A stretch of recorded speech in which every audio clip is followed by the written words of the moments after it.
안녕하세요. 인스펙팅룸 별남입니다. 오늘은 제가 노트북을 한 대 가져왔는데요. 바로 에이수스의 비보북 플립 14입니다. 바로 이 녀석인데 이게 뭐 게이밍 랩탑 뭐 이런 건 아니고 데일리용으로 쓰기 좋은 랩탑이에요. 뭐 사무용이나 학생들 이런 분들이 쓰기 정말 괜찮은 녀석이라서 제가 오늘 가져왔습니다.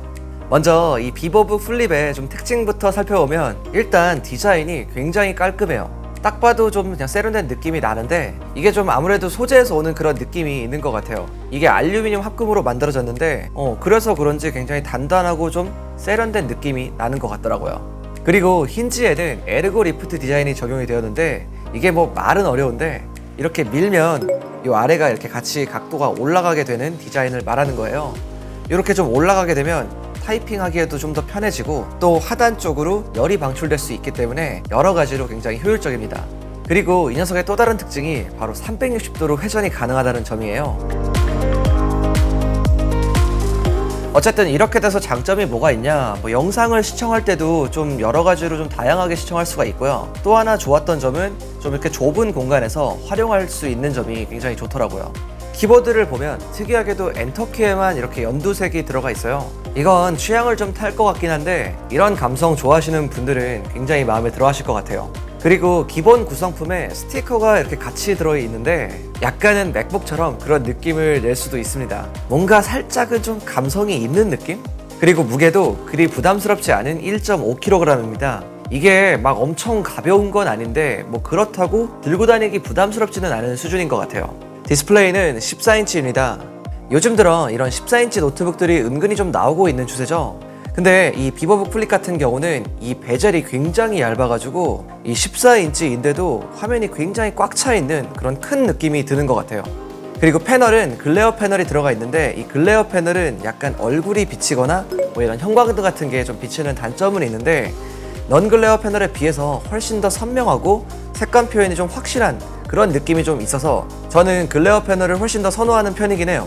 그리고 터치 스크린이 적용이 되어 있는데 이게 그냥 손으로 터치해서 사용하셔도 되고요. 또 기본 구성품으로 오는 스타일러스 펜으로 사용하셔도 좋습니다. 지문을 좀 극혐하시는 분들은 아무래도 펜으로 사용하면 좋을 것 같아요.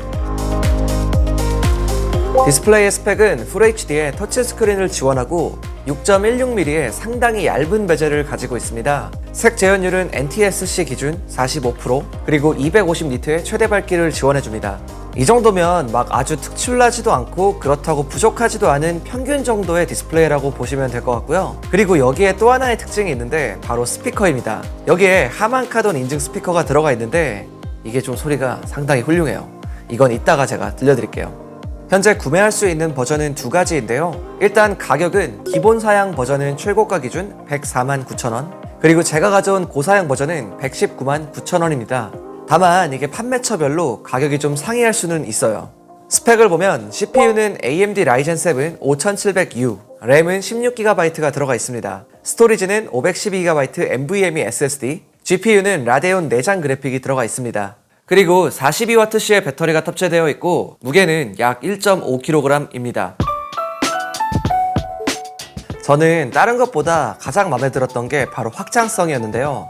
여기 아래 보면은 포트가 정말 많이 다양하게 들어가 있어요. 요즘에는 오히려 이런 포트들을 좀 줄여나가는 추세인데 저는 오히려 이렇게 다 넣어줘서 너무 마음에 들더라고요. 포트의 구성은 C타입 1개, A타입 2개, 풀사이즈 HDMI 단자와 오디오 잭, 거기에 SD카드 리더기까지 들어가 있습니다. 그냥 이 정도면 다 들어가 있네요. 일단 이 제품을 가지고 고사양 게임을 돌리기에는 솔직히 좀 무리는 있어요. 제가 실제로 쓰면서 일상적인 영상 시청 또 문서 작업 이런 거는 아주 쾌적하게 할 수 있었고요. 자세한 성능을 보기 위해 벤치마크 테스트도 돌려봤는데 파이어 스트라이크는 3105점, 그리고 시네벤치 R20는 3326점이 나왔습니다. 저 같은 경우는 간간히 포토샵으로 작업을 좀 돌리는 편인데요. 여러 가지 작업을 돌려봤는데 전혀 문제가 없더라고요. 다만 애프터 이펙트, 프리미어 이런 걸로 원활하게 돌리기는 솔직히 조금 힘들었습니다. 그리고 게임도 좀 해봤는데요. 사실 저는 롤밖에 안 하긴 하는데 롤 같은 경우는 굉장히 원활하게 돌아갔고요. 그리고 좀 테스트를 위해서 오버워치도 좀 해봤는데 오버워치도 생각보다는 정말 잘 돌아갔어요. 제가 중간 옵션으로 플레이를 해봤는데 전혀 끊김이 없었습니다.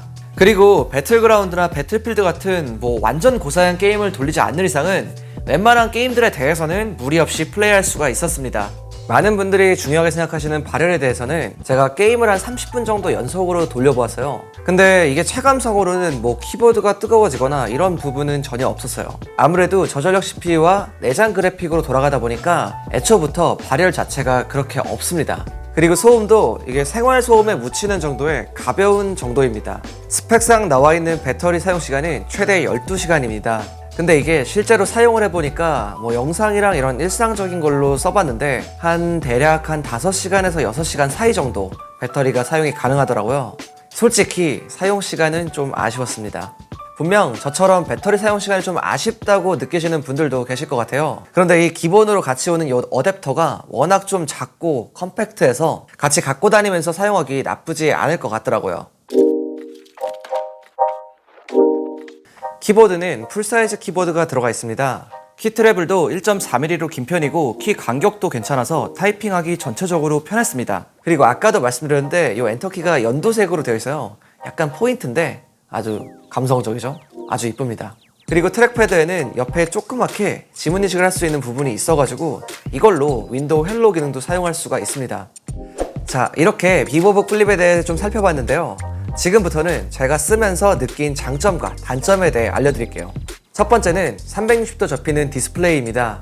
이게 2만 번 넘는 개폐 테스트를 통과했다고 하는데 일단 힌지의 내구도 자체는 상당히 좋아 보여요.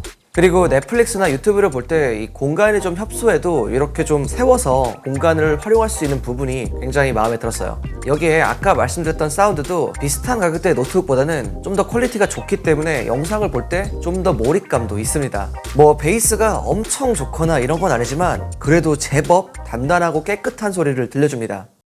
Wanna move my feet, wanna do my one, wanna move my feet, wanna do my one. 그리고 세 번째는 바로 기본 구성품인데요. 제가 영상 초반에도 말씀드렸지만 이 스타일러스 펜이 기본 구성품으로 같이 옵니다. 이게 별거 아닌 것 같은데 굉장히 좀 기분은 좋더라고요. 그리고 이것뿐만 아니라 여기 앙증맞은 이런 감성 넘치는 스티커들도 같이 오는데 기분이 되게 좋은 것 같아요. 이런 거 같이 받으면. 자, 이렇게 장점들에 대해 알려드렸는데요. 그런데 단점도 물론 있습니다. 일단 첫 번째는 이게 지문이 좀 묘하게 잘 찍히는 편이에요. 뭐 왜인진 모르겠으나 아무튼 겉면에 지문이 좀 잘 찍혀서 그 부분은 조금 아쉽더라고요. 그리고 두 번째는 바로 웹캠입니다. 요새 이제 비대면 시대가 되면서 이제 웹캠 같은 게 일할 때도 정말 중요한데 여기 안에 달려있는 녀석이 720p까지밖에 지원을 안 해요. 적어도 FHD까지 지원을 해주었으면 좋았을 텐데 이 부분은 아쉬웠습니다. 마지막으로는 C타입 포트로 충전이 안 된다는 점이에요. 이게 가끔씩 어댑터 까먹고 나올 때 좀 급하면은 이 C타입 포트로 충전을 해야 될 때가 있는데 이게 안 되니까 조금은 아쉽더라고요. 오늘 이렇게 에이수스에서 나온 비보북 플립 14에 대해서 알아봤는데요. 전체적으로 좀 감성 있고 그리고 사무용이나 학생용으로 노트북을 찾으시는 분들한테 제법 적합한 제품이라는 생각이 들어요. 요즘처럼 좀 감성이 중요한 시대에 본인만의 감성이 있는 제품을 찾고 싶은 분들한테는 아주 안성맞춤인 제품인 것 같습니다. 오늘 제가 준비한 내용은 여기까지고요. 지금까지 인스펙팅룸 별남이었습니다. 바이.